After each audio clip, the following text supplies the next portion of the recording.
Hello, hello, and welcome to Wicked Journals. I'm Eileen, and today we are going to dive back into this fabric-covered journal and take a look. My camera died when I was recording the decorating part last time, so we're just going to jump back in. I'll show you what I've done, and then we're going to use the Purple Trees kit to put February pages into the journal, the planner journal. So I was going to put Velcro on the cover here and make it so that it could be closed at different intervals depending on how fat the journal got, but I didn't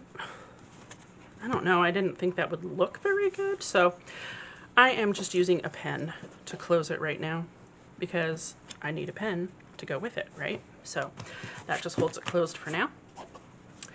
So it has this strap that goes around, and on this little clip right here, what I did was I took a page of the Purple Trees, one of the ones that had a blank square, and I laminated it, and so it serves as a bookmark placeholder, but it's also a dashboard. So I attached it here with the ring and the clip, and when you open it, it shows you exactly where you are in the journal, and you can write notes on here with a dry erase marker, or you can put sticky notes on there, you know, just like a dashboard, just like a planner dashboard.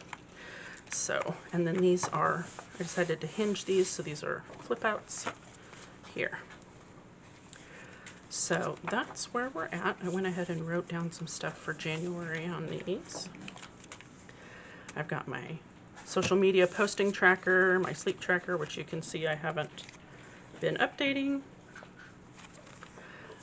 step tracker, habit tracker, and then for the journaling part, I decided I have a bunch of these little pre-made books, and so I decided I would just put one of those in there for each month. These are book covers.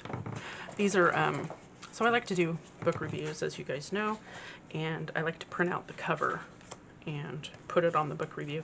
These were a little big, and I finally realized I could put 4 on one sticker and just cut them. So that's actually what I used on the actual reviews, but then I had all of these, so I didn't want to waste them, so I just stuck them in there. And then I have a blank book ready for February, but I haven't written anything in there yet, obviously. So here we have this is the month. It's going to be February, and then I'll write in all the numbers, all the important dates in February, notes section. This is one of the weeklies. And again, instead of printing out the separate sheet that we attach over on that side on top of the decorative paper, I actually just put it on here on the printout. And this is my kit also. This is not from 49 Dragonflies. So here's another one, weekly. You can see that all the weeklies have a different background. And I just called it Purple Trees because it has trees and a lot of purple. So there you go. And here's week 4 and week 5. And here we have a tracker. It has room for 1, 2, 3, 4, 5, 6 habits. And you can write the month up here. And it has 31 days, so you can track 6 habits for the whole month. And then a notes section. And this one is the same thing, it's just on a different background. Okay, and then we have 3 just plain lined pages. So and they have different backgrounds. So there's this one, it's got some pretty teal and some purple. And then this one, that's a little bit more purple, but also has the teal. And then we have 3 dot grid with different backgrounds. So 1, 2, 3. Then we have 3 graph. So 1, 2, and 3. And then we have 3 with blank squares here. And so here's 1, 2, and that third one, like I said, was this laminated bookmark / dashboard that we use there. All right, so I'm just going to go through and cut these guys in half. And I'm going to, see, watch this. I'm going to put my bookmark right here. It has actually turned out pretty useful. And I'm just going to bring my just my Fiskars guy out here. And we're just going to cut these babies in half and stack them. And so you'll get to see all the different pages again. Here's a weekly. And these I printed, the ones I used before, I printed on 110 pound light cardstock. But this is printed on 32 pound premium paper. And I'm going to see how that works. And the reason I did that and tested that out was because the cardstock, it wasn't too thick or anything, but because I put it on that thin packing paper, it made it kind of clunky to turn the page. Because if you grab the edge of the page, it's, you know, there's a very small border that you can grab onto to turn the page. So I'm hoping that this solves that issue. But this is really nice luxury paper. In my Etsy shop where I sell stationery, the Writery, this is the paper that I use for the stationery, the writing stationery that I sell, the sets. And it's super nice to write on. I have pen pals and I write letters on it too, and it's just a really nice weight, and it's really smooth. It almost feels like stone paper, if you've ever felt that. That's made out of like ground up stones. It almost feels like that. It's like super soft and smooth. So I really like this paper, and I'll put a link to it below for you, but it's just the HP Premium 32 pound paper, and it's really nice. You can get like a pack of 500 sheets on Amazon for like 20 bucks. So, and you know, no matter how many letters you write or things you print out, 500 pages will last you a while. So you can also buy them in bulk in bigger packs, you know, and the more you buy, the cheaper it is, but I just buy it in reams of 500 sheets. That lasts me a while. And I haven't really found a place, honestly, that sells it in bigger packs than that for a better price. There's all kinds of suppliers that I use for my for the Writery, but even those suppliers, unless you buy like 10,000 sheets or whatever, you know, it's more expensive than the HP paper on Amazon. So I will just keep on keeping on, because even the package on Amazon for like 20 bucks or whatever it is like the best price I can find for smaller quantities. So maybe someday my business will be big enough that I'll need to buy 5,000 reams of paper at a time, but right now I would have nowhere to store that. So that would be ridiculous, and I couldn't afford it either. So, and my little blade just jumped off. There we go. Almost done. Almost done with these. It is really cold and wet here today. I'm in Washington State, just over the Oregon border, and it is January 7th as I'm recording this, and we're getting some wintry mix weather, which means it's basically ice and slush on the roads, but you know, and it's kind of a crapshoot whether it's going to be safe to drive somewhere or whatever. So I'm supposed to drive down to work tomorrow, but I'm not sure it's going to be a good idea in the morning, so we shall see. Might get to work from home tomorrow. All right. And when my hands are cold, they're not as swollen, and so this ring likes to flop around. It's like, because my hands are not swollen. All right, so we got these all chopped here. This one is going to be my February, so I am going to use my little Stampily-Doo here. And I'm going to set this to February. Oh, it helps if you turn the right dial. February.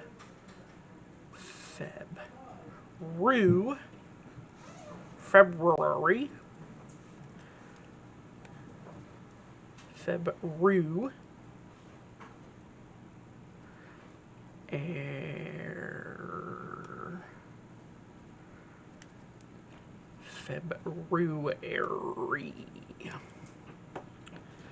Okay, we're not going to have space for a dash, so it's just going to be February 26th, no space. That's going to do that. February. I always have trouble saying that. February. But there's an R in there, so I don't know. I like how they say it in French. Février. Okay. And this is again that stays on teal blue. And I'm just going to pop that right on there. Cuckoo. Ka-choo. I'm just going to get the extra off on this paper over here on the side. And so there's that. And I can do all the other doodly-doos later. I just wanted to show you how that stamp looks. It looks pretty cute. And the teal kind of matches the background we have going on here too. So I am going, see it opens, see how that opened right up? Look at that. Okay, so open it, you just turn it, bam. Look at how cool that is. And you can just tuck it under so it's not taking up space. I thought that, I'm pretty excited about that. I love how that worked out. Okay. So we're just going to go through and I am going to, I mean, you guys don't have to sit here and watch me glue these down, but I'm just going to go through and they're just going to be glued down like this. I mean, when you cut the paper in half, because I did the 6x9 pages, you just cut the 8.5 by 11 sheet in half and they just fit perfectly on there. So I am going to put a February tab on here, which means I should probably put a January tab back here, huh? Yeah, I guess so. I'll put a January. And I have tab punches. So I have two different ones. I have this guy and I have this guy. And I will be honest and tell you that I prefer this guy because this one just, I don't know, I feel like it doesn't have as much to work with to attach it to the paper. But I'll punch out one of each of these for you and so we can decide which one we like better. I have a literal crap ton of purple scraps here. Ooh, here's some sparkly purple. Let's use one of those. Ooh. Okay, so I will show you how this guy works. Now, these punches, I will also tell you, so if you look at the bottom of these, right, you have to fold the paper and load it with the fold up against the back here. For it to work. So if you do it with a single ply, I guess, single ply, and I punch them upside down so I can make sure I've got it in the right spot. But if you do single, it just gives you one little tab. So if you wanted that, you know, you didn't want to fold the tab over, that's how you would do that. But I do want to fold it over. So, and same thing with this one. So if you just do single-sided, you just have a, you know, a single tab. Bloop. But I like the fold-overs. I like the fold-over tab. So what we have to do then is these are about, where's my ruler? These are about 1 inch, 1 and a smidge, 1 and a smidgen. And this one's just over 1/2 inch. So what I like to do is I will score this with my little mini score guy here. And I don't want to waste paper. That's why I measured how big those were. So I'm just going to do, what did we say on this one? 1. I'm going to do 1 1/4 on this guy. Oops, it skipped. Okay. And this is shimmery on both sides, so it doesn't matter which side you fold it toward. Okay. So I'm going to do this, and then I'm going to punch one of each out on this paper so you can see what that looks like. So you can see what both of them look like. So, you know, you don't have to put it in like this. What I like to do is slide it so that I can see where the edge is. So I use the least amount of paper as possible. That was a fun little jump in the air. Okay, and then same thing here. So I'll just plop that guy in there. Punch. Okay. And so here's what they look like. Okay.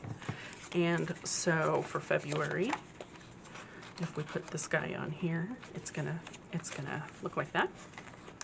Right? And it's gonna hang over both sides. You could put it on before you glue these, and then that would be over top of it. Or if you do it like that, then it's going to cover up part of your page. So, you know, whatever your preference is. And then that's why a lot of people like these ones better, because it takes up a lot less of the page. So if you put it on there like this, then, you know, it's not taking up very much of that page at all. Whereas this one takes up a little bit more. So, just personal preference, whatever you want to doodly-doodyo. Yeah, so I'm going to come back here. And since I already punched both of these out, I'm just going to go ahead and use both of them. I'm not going to switch back and forth between types. So I think I'll just put this guy on here. And, you know, you can glue, you can staple, you can tape, you can whatever ever. I'm going to glue with my Bearly Art glue. And what you want to do on this guy, because this part's going to be on the page, these two parts are going to touch each other. And then this part will be on the other side of the page. So that's how I apply the glue there. I don't put extra there because that's going to be glued to itself. So you don't need glue there. And just snap that baby on. And the Bearly Art glue dries pretty fast, so I'm just gonna hold that till it's on there. Kind of smushy-roo a little. Make sure it's on there. Rub off any excess. And, you know, if you're not wanting to wait around, you could always put a little, some clips on there. And it'll hold it till it dries, right? And then you can either write by hand or use a little label maker, whatever, to put your January on there. And then, of course, when you do February, you want to make sure it's in the right spot. So I'm going to do this, and that one's going to go right about there. And so same thing on this one. Right? So this time I'm gonna glue over here and put that down, turn the page, and get the glue on this side. Okay, and I'm just gonna pop some clips on there, hold that guy in place. All right, and then you've got two tabs. And then however many other, you know, months you put in here, you can just, you know, punch a new tab, stick it on, whatever color you want. So I really love these punches. I've had them for quite a while, even though they don't look very used. But yeah, I'll link those if I can find them again on Amazon for you. All right, and those are affiliate links, FYI. So you're helping me keep the tutorials coming if you use the links. Not all the links are affiliate links, but some of them are. So if you buy things from the links in my descriptions or my profile, then you're helping me earn commission to do these tutorials for you. So I'm just going to go through and put this February together, and you guys don't need to watch me glue all that on. So I'm going to do that, and then yeah, then I guess that's it for this journal. Let me know if you have any questions or want to see anything else about this particular journal. Otherwise, next week we will have a completely new project to start. So thanks for hanging out with me, and be sure to tune in next week. Bye.